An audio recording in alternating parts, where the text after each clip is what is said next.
છો મિત્રો, તો સ્વાગત છે તમારું મારા યુટ્યુબ ચેનલમાં। તો મિત્રો આજની જર્ની છે આપણું અમદાવાદ ટુ ગણપતપુરા, એટલે કે ગણપતિ દાદાના મંદિરના દર્શન કરવા જવાનું છે અને એ પણ મિત્રો જીએસઆરટીસી ટ્રાવેલિંગ કરીને જવાનું છે। તો મિત્રો વિડીયોમાં બનાવી રહેજો। તો હું તમને બતાવીશ કે મિત્રો શું છે બસની ટિકિટ, બસ ક્યાંથી મળે છે અને મિત્રો જે ગણપતિ દાદાનું મંદિર છે એ મહાભારતના ટાઈમનું છે। તો મિત્રો એનો શું ઇતિહાસ છે એ બધું મિત્રો હું તમને આ વિડીયોમાં પૂરેપૂરો બતાવવાનું છું। જો મિત્રો તમે પણ ગણપતિ દાદાને માનતા હોય તો મિત્રો વિડીયો આખો જોજો, સ્કીપ ના કરતા। તો ચલો મિત્રો સ્ટાર્ટ કરીએ આપણી જર્ની। તો આપણે આવી ગયા છે પ્લેટફોર્મમાં અને અહીંયા કેબિનમાં તપાસ કરીએ ત્યારે આપણને ખબર પડી કે ડાયરેક્ટ ગણેશપુરાની બસ અહીંયા નથી મળતી, તમારે એટલે આપણે પહેલાં જવું પડશે ધોળકા। તો ધોળકાથી મિત્રો બીજી બસ ચેન્જ કરવાની થશે। તો મિત્રો વિડીયોમાં બનાવી રહેજો, જોઈએ હવે ધોળકાની બસ ક્યારે મળે છે। તો ઘણો વેટ કર્યા બાદ ફાઇનલી આપણી ધોળકાની બસ આવી ગઈ છે મિત્રો। તો ચાલો હવે આપણે પણ બસમાં બેસી જઈએ।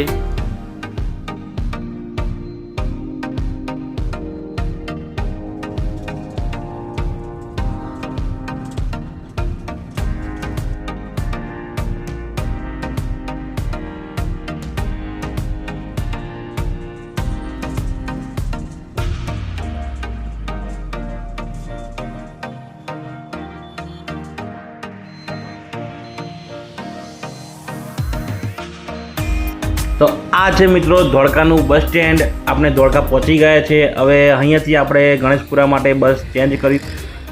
તો ફાઇનલી આપણે ધોળકા બસ સ્ટેન્ડે આવી ગયા છે। તો મિત્રો અમદાવાદથી આપણને ધોળકાની બસ મળી, ડાયરેક્ટ ગણેશપુરા તો ના મળી। તો મિત્રો હવે જોઈએ અહીંથી બસ મળે છે કે નહીં તો પછી બહારથી પ્રાઇવેટ સાધન કરીને આપણે ગણેશપુરા જઈશું। તો વિડીયોમાં બને રહેજો।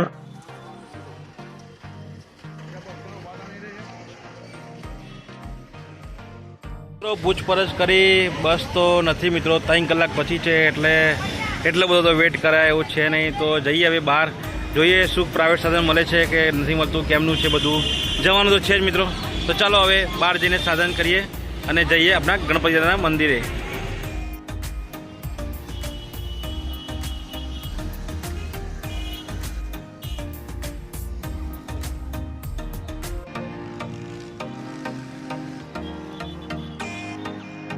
તો મિત્રો આપણે ઇકો મળી ગઈ છે અને હવે આપણે જઈશું ગણેશપુરા। અને આપણે વિડીયો લેતા હતા અને બાજુમાં કાકા જોઈ ગયા, તો કાકા પણ એમની મૂછોને તાવ દેવા માંડ્યા કે આપણે પણ હવે વિડીયોમાં આવીશું, એટલે એમને પણ વિડીયોમાં લઈ લીધા। તો મિત્રો ચાલો હવે જઈશું ગણેશપુરા।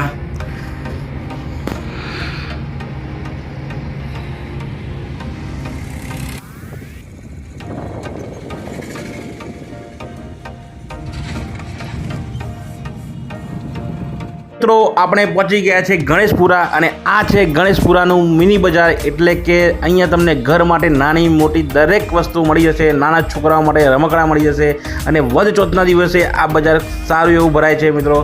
તો આજે પણ ચોથ જ હતી તો એટલે બજારમાં ખૂબ જ ભીડ જોવા મળે છે। જો તમે અહીંયા આવો તો તમને બુંદીના લાડુ, ચૂરમાના લાડુ, દરેક લાડુ મળી જશે। જો તમે પ્રસાદી માટે અહીંયાની વેફર પણ ખૂબ જ વખણાય છે। જો તમે અહીંયા આવો તો એકવાર વેફર જરૂર અવશ્ય લેજો, કારણ કે અહીંયા લાઈવ વેફર બને છે અને ખાવાની મજા જ કંઈક અલગ આવે છે।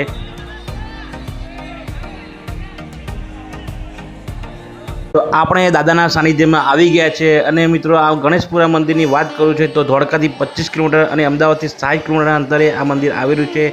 ખરેખર સરસ મંદિર છે। આ છે મંદિરનો મુખ્ય દ્વાર। આમ દ્વાર જોતા જ મિત્રો એક શાંતિનો પ્રતીક અનુભવાય છે। અને મિત્રો આજે વધ ચોથ હતી એટલે દાદાના સાનિધ્યમાં ખૂબ જ ભીડ હતી। તો મિત્રો ચાલો આપણે પણ પ્રસાદ લઈ લઈએ, એટલે હવે આપણે પણ જઈએ પ્રસાદ લેવા। અહીંયા બુંદીના લાડુ, ચૂરમાના લાડુ બંને લાડુ મળે છે, તમારે જે લેવા હોય। તો આપણે પણ પ્રસાદી લઈ લીધી હતી મિત્રો। તો ચાલો હવે પ્રસાદી લઈને આપણે પણ મંદિરના લાઈનમાં લાગી જઈશું દર્શન કરવા માટે, કે મિત્રો ભીડ બહુ છે એટલે લાઈનમાં વેટ તો કરવો પડશે। દાદાના દર્શન કરવા હોય તો વેટ તો કરવો જ પડે, એમાં કોઈ એ છે નહીં। ચાલો તો આપણે પણ હવે લાઈનમાં લાગી જઈએ અને દાદાના દર્શનનો લાભ લઈએ। તો મિત્રો ખૂબ ભીડ છે, જો તમે જો આજે બહુ જ ભીડ છે। તો આપણે પણ લાઈનમાં લાગી ગયા હતા। થોડો સમય રાહ જોયા બાદ આપણે દાદાના દર્શન થઈ ગયા છે અને દાદાના દર્શન કરીને મનને જે શાંતિ અને આનંદનો અનુભવ થાય છે એક વાત જ અલગ છે। તમને થતું હશે કે આ લોકો ઊંધો સાચો કેમ કરે છે। તો મિત્રો જો તમારું પણ કોઈ કામ અટકેલ હોય, તમારે કોઈ ધંધામાં તકલીફ હોય, સંતાન પ્રાપ્તિની તકલીફ હોય અને તમે જો દાદાની માનતા માનો અને ઊંધો સાચો અહીંયા કરો તો મિત્રો તમારું પણ કામ અવશ્ય થઈ જાય છે. પણ હા મિત્રો, તમારું કામ થયા પછી દાદાનો સીધો સાથિયો પણ તમારે કરવા અહીંયા આવવું પડે છે. અહીંયા ભક્તોમાં ખૂબ જ શ્રદ્ધા છે, તેથી દાદા દરેકની મનોકામના પણ પૂર્ણ કરે છે. આ મંદિરના ઇતિહાસની વાત કરું મિત્રો, તો આ મૂર્તિ આશરે 6 ફૂટની છે અને આ મૂર્તિ સ્વયંભૂ પ્રગટ થયેલી છે. આ મૂર્તિ અરનેજ ગામ નજીક એક ખેતરમાંથી આ સ્વયંભૂ પ્રગટ થઈ હતી. ત્યારે આજુબાજુના 3 ગામ વચ્ચે વિવાદ થયો કે આ મૂર્તિ અમે લઈશું. ત્યારે બ્રાહ્મણો અને વડીલોના સૂચનથી નક્કી કરવામાં આવ્યું કે આ મૂર્તિને ગાડામાં બેસાડવામાં આવે અને જે ગામમાં જઈને આ ગાડું ઊભું રહેશે ત્યાં આ મૂર્તિ સ્થાપના કરવામાં આવશે. ત્યારે તે કોટ ગામના ગાડામાં મૂર્તિ બેસી ગઈ અને બેલ વગર આ ગાડું ચાલવા માંડ્યું અને કોટ ગામમાં આવીને આ ગાડું ઊભું રહી ગયું. ત્યારે આ વિસ્તાર ખૂબ જ જંગલભર્યો હતો અને ત્યારથી જ આ વિસ્તારનું નામ ગણેશપુરા તથા ગણપતપુરા નામથી ઓળખાય છે.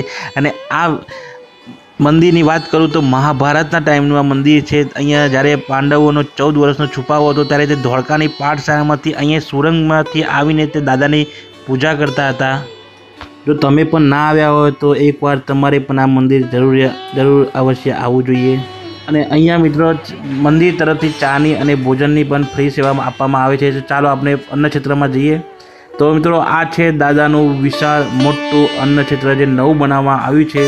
ખરેખર બહુ મોટું બનાવ્યું છે. પહેલાં મંદિરની અંદર હતું નાનું, આ મોટું બનાવવામાં આવ્યું છે. તો ચાલો, તો આપણે દાદાના અન્ન ક્ષેત્રમાં આવી ગયા છીએ અને તમને બતાવું કે હજારોની સંખ્યામાં આજે ભક્તો પ્રસાદીનો લાભ લઈ રહ્યા છે. તો મિત્રો જો બાપાનું અન્ન ક્ષેત્ર ખરેખર આજે બહુ ભક્તોની ભીડ છે, કેમ કે આજે વદ ચોથ છે એટલે ભીડ તો રહેવાની. ચલો આપણે પણ પ્રસાદીનો લાભ લઈએ. પરંતુ બહુ ભીડ છે, જો તમને બતાવું લાઈન, હા બહુ લાંબી લાઈન છે. તો પ્રસાદીમાં લાઈનમાં ઊભું રહેવું પછી આપણે કોઈ વીઆઈપી તો છે નહીં કે, અને દાદાની પ્રસાદી છે ડાયરેક્ટ લેવું પણ નહીં, વેટ કરવો થોડો. તો ચલો આપણો પણ નંબર આવી ગયો છે. હવે આપણે પણ થાળી લઈ લીધી છે. હવે જોઈએ પ્રસાદીમાં શું છે. જે પણ હોય દાદાની પ્રસાદી છે સરસ જ હોય, એમાં કોઈ કહેવાનું જ ના હોય. તો દાદાની પ્રસાદી ચલો લઈએ. દાદાની પ્રસાદીમાં આજે છે મોરૈયો. વાહ, મોરૈયો અને કઢી. આજે દાદાની પ્રસાદીમાં મોરૈયો અને કઢી છે, તે ખરેખર બહુ સારું કહેવાય. પ્રસાદીમાં તો કોઈ બી વસ્તુ હોય પ્રસાદી કહેવાય. ચાલો આપણે પણ પ્રસાદી લઈ લઈએ. તો આપણે પણ પ્રસાદી લેવા બેસી ગયા અને પ્રસાદી લીધી. ખરેખર બહુ સરસ હતી. તો ચલો મિત્રો, આપણે પ્રસાદી લઈ લીધી. તમે પણ અહીંયા આવો તો પ્રસાદી એકવાર અવશ્ય લેવા આવજો અંદર. ખરેખર મસ્ત છે. અને અહીંયા દાનપેટીની પણ વ્યવસ્થા કરવામાં આવી છે. જો તમે તમારી શક્તિ પ્રમાણે તમે દાન કરી શકતા હો તો કરી શકો છો. તો મિત્રો આપણે દાદાની પ્રસાદી લઈ લીધી છે. તમે પણ ગણપતિના મંદિર આવો તો ચોક્કસ દાદાની પ્રસાદી લેવા અહીંયા આવજો. જે પહેલાં આપણે જે અન્ન ક્ષેત્ર હતું એ મંદિરમાં હતું, હવે નવું બનાવ્યું છે. એ મંદિરથી થોડા આગળ આવો ને એટલે ડાબી સાઈડમાં છે, બોર્ડ મારેલા જ છે મિત્રો, તમને મળી જશે. તો મિત્રો આ બહુ વિશાળ પ્રમાણમાં બનાવ્યું છે અન્ન ક્ષેત્ર. અને ખરેખર પાર્કિંગ પણ એટલું મોટું છે કે તમે આવો તો કંઈ તકલીફ પડે એવું નથી મિત્રો. તો મિત્રો દાદાના દર્શન કરવા આવો તો અહીંયા અવશ્ય પ્રસાદી લેવા આવજો. મેં પણ પ્રસાદી લીધી છે, તમે પણ લેજો. અને એ પ્રસાદી લઈને બહુ આનંદ આવ્યો. તમે પણ જો મિત્રો અહીંયા આવો દર્શન કરવા તો અહીંયા ચોક્કસ પ્રસાદી લેજો. અને ત્યાં દાન ભેટ પણ સ્વીકારે છે. જો તમારી યથાશક્તિ પ્રમાણે તમે આપી શકતા હો દાન તો તમે કરી શકો છો. ત્યાં દાન પેટી મૂકેલી છે, મેં મારી યથાશક્તિ પ્રમાણે મૂક્યું છે.